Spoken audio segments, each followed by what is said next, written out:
طالبانو د امریکا سره د څه ژمنه کړې د ټول معلومات را سره په همدې ویډیو کې کتلی شئ. سلام، ستړي مشئ. اف جی پلس چینل کې درته ښه راغلاست وایم. اف جی پلس چینل تل ستاسو په چوپړ کې، نو همدا اوس در سره چینل سبسکرایب کړئ.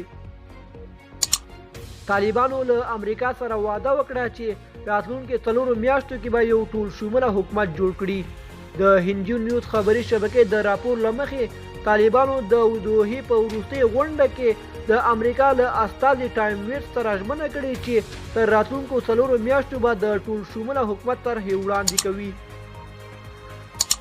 هندي نیوز ته یو شمېر سرچینو ویلي چې طالبانو د امریکا له ځانګړي استازي ټایم ویټس څخه 4 میاشتې وخت غوښتی چې څو دوی له خپلو مشرانو سره د ټول ګډون حکومت د جوړېدو په اړه خبرې او مشورې وکړي. د یادې شبکې د راپور له مخې په ترکیه کې د طالبانو پر ضد د جوړې شوې عالي شورا غړو هم خپل منځ کې لیده کاته پیل کړي دي. ویل کېږي چې دغه پخواني چارواکي غواړي پر طالبانو فشار راوړي چې یو ټول شموله حکومت جوړ کړي څو د ښځو او ماشومانو د حقونو په ګډون د تیرو 20 کلونو لاسته راوړنې خوندي شي.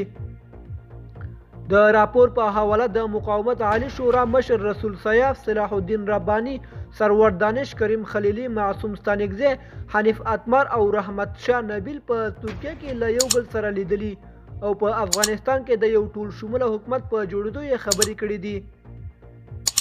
سرچینې زیاتوي چې د ډیر ژر به د پخواني حکومت لومړی مرستیال امرالله صالح او د مقاومت جبهې مشر احمد مسعود هم ترکیې ته د ولاړ شي او له یادو څو څیرو سره خبرې اترې وکړي. تر دې وړاندې د طالبانو د بهرنیو چارو مرستیال عباس ستانکزي ویلي وو چې پخوانی سیاستوال دې بیرته وطن ته ستانه شي، خو د وزارتونو او لوړو څوکیو تمه دې نه کوي. دوستانو، زموږ د نن ورځې خبر تر همدې ځایه وو. د نورو تازه خبرونو لپاره زموږ یوټیوب چینل در سره سبسکرایب کړئ. والسلام.